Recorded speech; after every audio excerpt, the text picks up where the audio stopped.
Thank you for joining us. We are the Yoders. I am Joel. And I'm Raylene.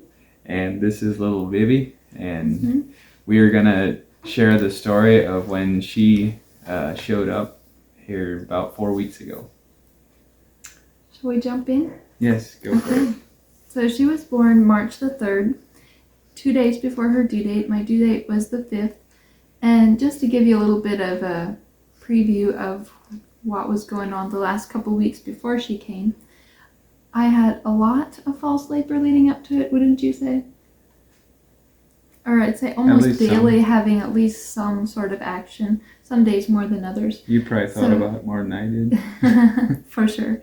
Anyway, so the weekend before she was born on a Monday morning. And so the Friday and Saturday prior to that, I actually had a lot of pressure, false labor, cramps, etc., etc. But that's not really that unusual for me. That's very normal in the last couple of weeks. So didn't really think anything was going on. I went to bed Saturday nights, slept great, woke up, and actually felt like getting ready the next morning. And so I went to church, and I remember telling some of my friends that I just so am not expecting my baby anytime soon. I'm pretty sure it's going to be another week or two. And so I came home, still not really thinking that anything would be going on. I didn't have any action going on that morning like I had the day before. But towards supper time, I remember I was preparing supper for Joel and Declan, and I was having so much pressure down there again. I was like, honey, can you bring me a chair? But I still didn't really think of it as going into labor. So they actually had evening plans, and they left. So around, I believe it was 7 p.m., because it was exactly 12 hours from 7 p.m. to 7 a.m.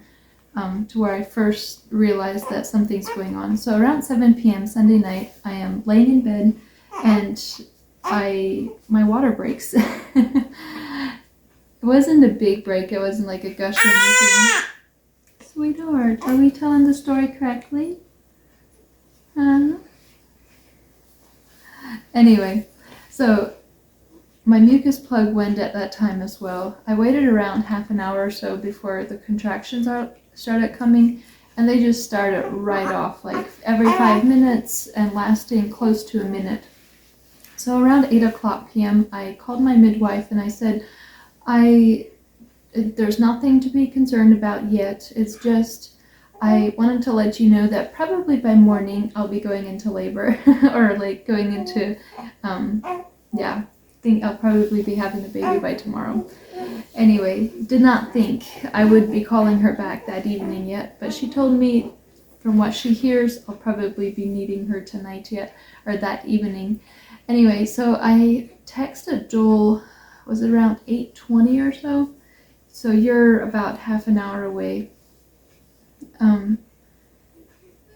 What did you think when I texted you? I didn't text him that I'm in labor. I just texted him saying that I'm really tired and I could use a massage before bed. I didn't really want to get his hopes up too much, because at that point I'm not necessarily asking the midwife to come. I'm just realizing that, hey, we're getting started, but my first labor was like 20 hours, so I wasn't in a hurry. Yeah. So when I got the text, the first thing I thought was, she's probably just wanting a treatment or a back rub or something so she can relax to fall asleep. And that was true. I did need some. Yeah. Massage would have felt amazing. But I don't know that I necessarily was expecting to come home and you're telling me that you're in labor and that very likely the baby will show up soon, or within the next 24 hours sometime. Yeah. At that point, I didn't call the midwife to actually confirm that I'm in labor until after 9 p.m. that evening. From 8 to 9, I continued with the same consistent contractions of every 4 to 5 minutes. They were barely 5 minutes and lasting around a minute. They're intense. I wasn't able to talk through them at this point.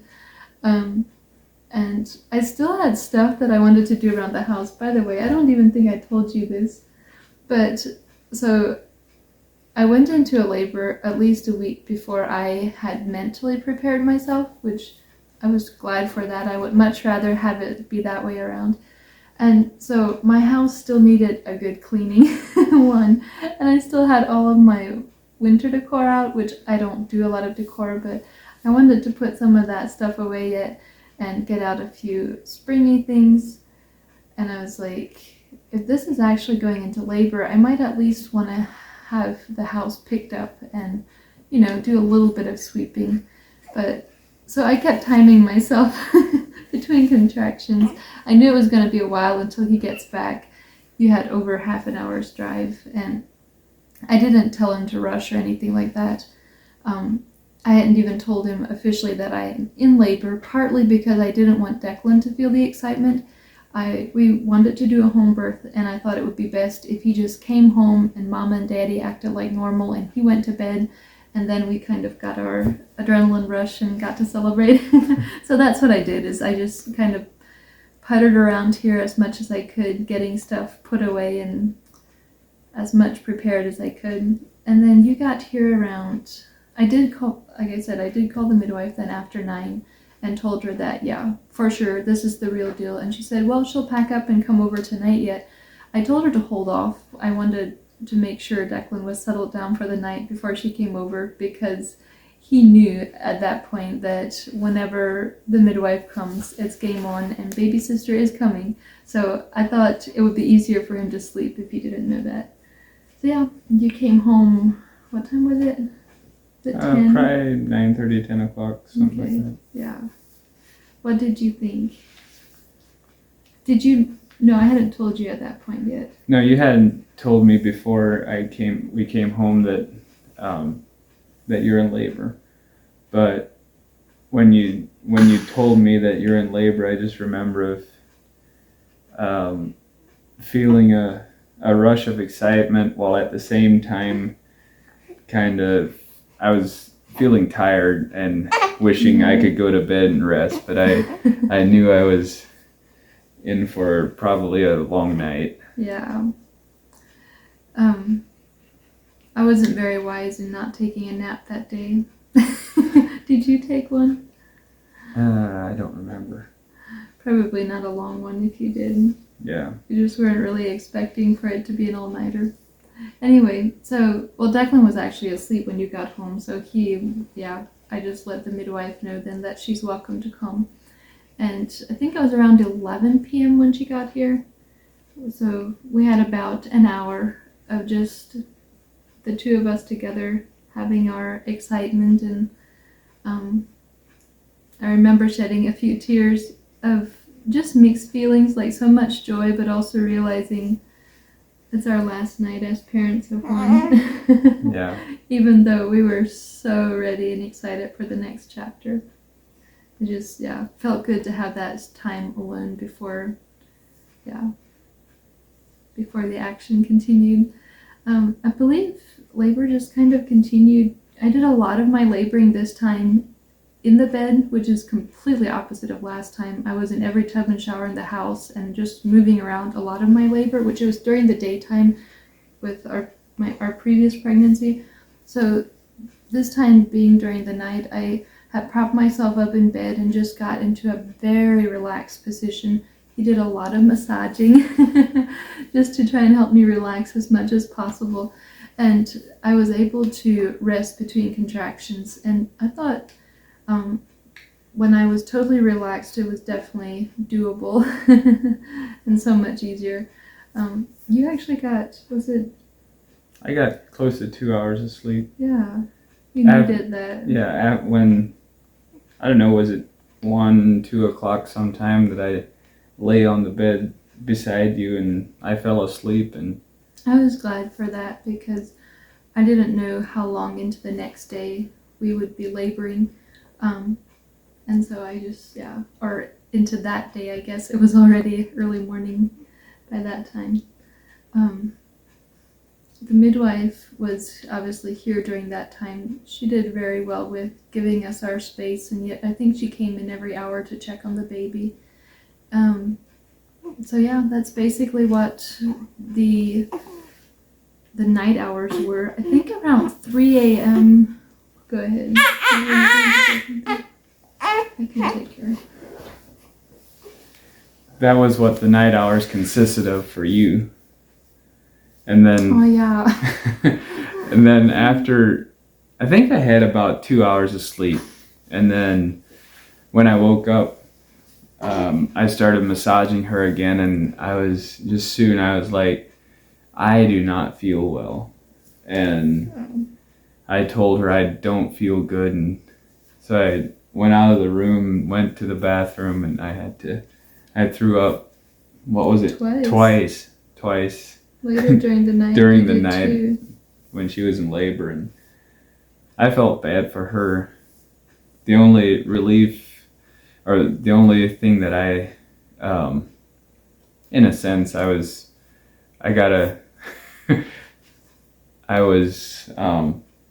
my hands were getting very sore or tired of massaging her, but I'm like, it's my choice if I want to keep massaging her. She doesn't have a choice but go through the labor. Yeah, I don't feel like I would have been able to do it without you. Because even though the guys might not be the ones doing the labor, this guy labored a lot. Especially early on, you did a lot of massaging to help relax me. And then after around 3 a.m. when you had gotten up again, things were starting to feel a little bit different down there. I'm not exactly sure how to describe the next couple of hours. At this point, we're still about 4 hours out from delivery.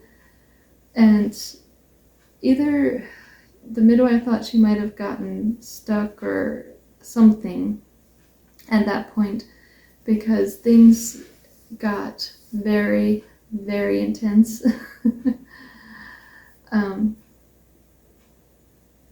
kind of at loss for words how to describe it, because we didn't seem to be making any progress for a couple of hours there, and I was no longer able to relax with the pressure I was feeling on my back. And yes, we tried every position possible, I think, we tried all sorts of different things to try to get the baby to move to where it can progress. So those were a few very hard hours, and I think the only thing that really gave me relief was when he would put a lot of counter pressure on my lower back, and the dear guy, like he said, had some very sore hands. When I was putting pressure on as much as I could, and she was still like, give me more pressure. And I was like, I can't. Yeah. Go ahead. I just had to, it was just being consistent and just keep pressure there is the best I could do. Well, you did amazing, and obviously he was working hard, because I was black and blue afterwards. Yeah. Something wasn't quite right during that stage of labor. I'm still a little bit baffled as to what was going on, but I delivered a 9-pounder completely naturally prior to this, and I did not have that excruciating pain like I did this time. So and she was half a pound smaller. I know size isn't that big of a thing, but still something wasn't quite right, and I'm still, I think we're still a little bit baffled as to what was going on. But anyway, so that's what the story was for about the last 3 to 4 hours before she was born. When she finally moved down, so during those hours, we're moving around, we're doing everything we know to do, and obviously the midwife is giving a lot of suggestions, and we're doing hot water, etc. At one point, you're holding me up in the shower, because during some of those last couple hours, I wasn't able to stand during a contraction. And so you were literally, holding my weight in that tiny shower. I think I almost suffocated you with that hot water. Am I right? I had to open the shower door to get some oxygen in there. Anyway, I was desperate for some hot water on my back. Anyway, so after that, I was laboring in the bathroom, and I don't know how many minutes. Do you have an idea? Like how long was it from when I got out of the shower? That was one of the last things we tried before she was actually born. Like how many minutes? Was it 20 minutes before she was born? Was it half Do you an mean hour? after you came out of the shower? Was it only like 15? I just remember coming out of the shower and I went down on my hands and knees, or on my knees, and that's where I ended up birthing her then. It was not like the glamorous water birth, but finally in that position, even though we had tried that position before, I was able to push her down. I still had no pushing urges, but I was able to somehow get her down there far enough by the grace of God. Because after so many hours of being what felt like stuck, I was struggling to keep up my courage. So she finally moved down to where I felt like I could push, to where I actually was having pushing urges, and then it wasn't long. It was just a couple minutes. Yeah. So the delivery, the birth itself went very well. Yeah. You even got to witness this time, right? Yes. Yeah. Last time you were helping me, and so this time you were able to watch. Yeah. What was it like? Was it any different this time, being able to, experience your child actually being born? You got to see stuff I didn't. I don't know. I mean, I had a little idea of what it may look like, but yeah, seeing that cute little face come out, I was like, she sure is cute. I think one of the things that gave me the most energy at the end was when they told me they see hair.